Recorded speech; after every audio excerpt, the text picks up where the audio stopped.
People often think that if you had more money, then you wouldn't have any problems. Today we're going to talk about money. We're going to talk about all kinds of fun things about money, and money is fun to talk about. So if you have problems talking about money, then I'm going to help you get over it.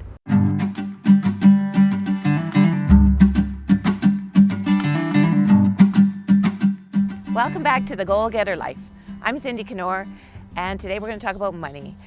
And if you have a problem talking about money, that's good. That you realize that, you're going to get used to it if you work on it. When I was young, I grew up in a very poor family. As a lot of people say when they start videos like this, everybody always says, oh, my family was so poor. We never had to worry about food. But I remember distinctly in grade 6 or so, sitting in my desk and looking up at the rich girls who were sitting ahead of me and over a little bit. I could just see they were wearing these beautiful jeans, and I never had jeans. And that is the weirdest thing to think about now. I envied those rich girls because they had jeans, and I thought someday I'm going to be able to buy jeans. You know, that's what my little grade 6 mind was thinking about. But I had a lot of clothes that my sister sewed for me, which was very nice, but you never appreciate what you have. You always look at what other people have, and she didn't sew jeans, so I was wishing I had jeans.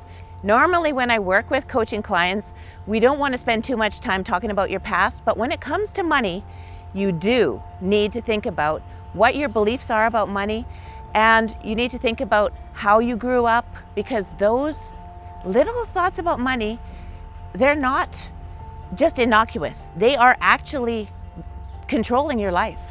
You might not realize it, but they are. So for me, my mom was a stay-at-home mom, and my dad worked, and she would buy things, but then she would tell us, don't tell Dad how much I paid for that. And not very long ago, I realized that I was doing similar things in my relationship. I would not talk to my husband about some things that I bought, and I would just think it was okay, I'm just being independent or whatever. But that's not a really healthy way to think about being in a partnership with somebody and not mentioning how much money you spend on something. And I could say he was going to say no, and I don't want to give him that option, but I think he pretty much would say yes to whatever I wanted anyways. But it's just weird thinking back, you know what, that comes from my mom telling us quite a few times, don't tell Dad, you know, because he'll never understand, he'll freak out, whatever, things like that.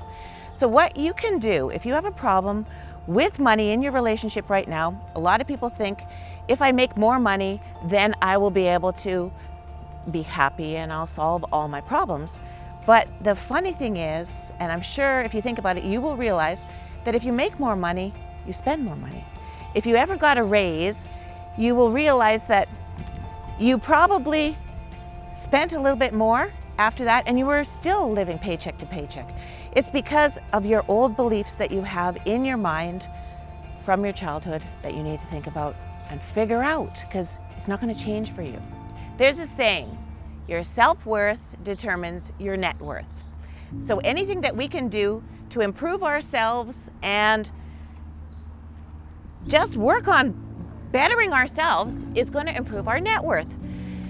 And when we think about money and we think about our past and growing up with all the weird beliefs that we had about money, those things were just transferred like straight from our parents almost into our brains. That's how it works when we're little. So think about right now, what kind of beliefs do you have from your past about money? Do you think money doesn't grow on trees? Or do you think money is the root of all evil? Or rich people are crooks? I grew up with that one. There were some really rich people that my parents rented some cows from, and when the cows got old, this guy expected us to replace the cows with new heifers that were just gonna keep replenishing his big herd. And my parents taught me that this rich man is a crook, and we ended up having to go to court and everything about that, because that's not fair as the cows get old that we have to replace them. So anyways, those are the kind of things that I grew up with, that rich people are crooks. And maybe that one man wasn't very fair to my family, but that doesn't mean that all rich people are crooks. And the thing about money is the root of all evil, that's even a misquote. It's the love of money is the root of all evil. And when you think that, you might think rich people think about money all the time. Guess what? Poor people think about money all the time. They think about their bills, and they think about how they can't make it to the next paycheck, and what are they going to do, and like they can't go on trips or anything. Rich people think about money, yes, but they think about how to spend their money. It's not a bad thing. So I'm just giving you some different options to think about your thinking and think about your beliefs about money, and maybe think, does that really work for me? Do I really like that? Because I didn't. When I thought about all those things that I grew up with, I didn't like that. I wanted to make money, and I wanted to value myself and charge for my services and not feel, oh, nobody can afford to pay that price. You can't judge people like that. And I want to tell you an example. I have two businesses. I have my coaching business and my photography business. When people would come for photos, they could spend thousands of dollars on wall portraits, on canvas and whatever. And you could think you're going to judge somebody. They drive up in a Mercedes, they're going to have this really big order, right? Quite often that wasn't the case. It would be the people that would come and the car would backfire in the driveway and people would pile out. Those are the people that valued their family and valued family portraits and spent the big money. It wasn't necessarily the rich people.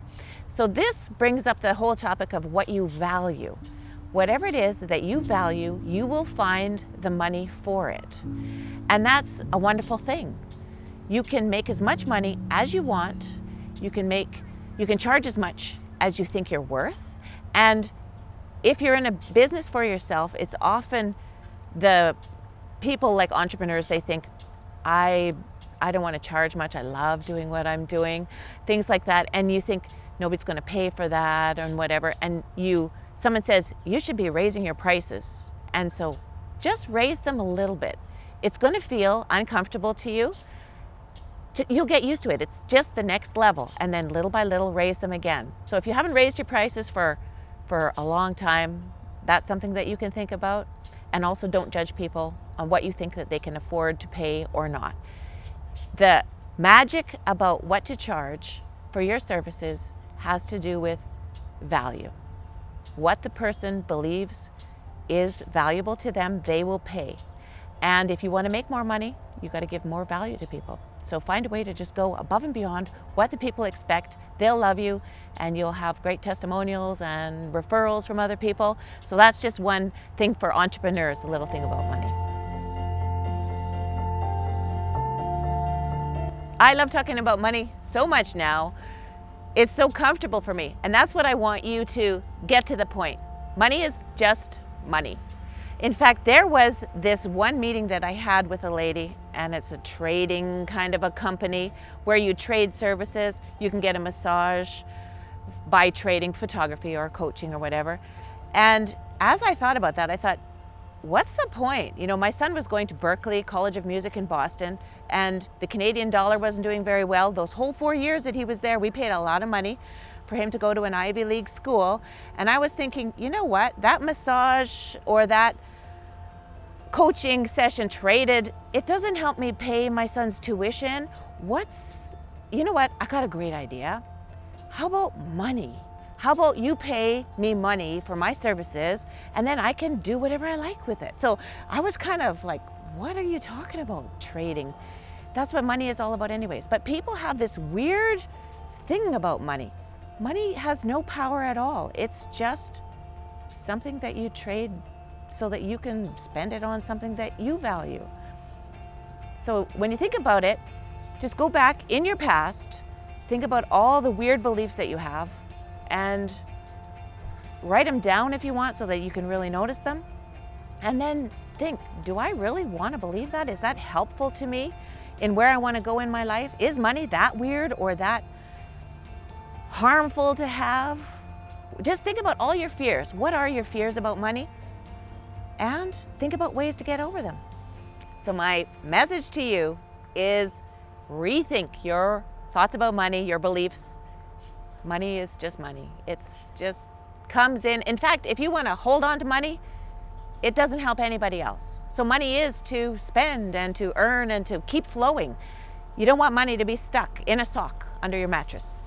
Money is great. It makes someone else's life amazing, and if you're getting value, then that's wonderful. So think about money. Don't be worked up about it.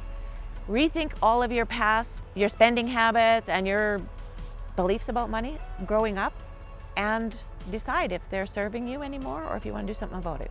For more everyday strategies on how to be your best and how to live an awesome life, subscribe to this channel, comment, like, and share it with anybody you think might benefit. I'm Cindy Knorr, certified high performance coach and change agent with Synergy Coaching. The best in me recognizes and honors the very best in you.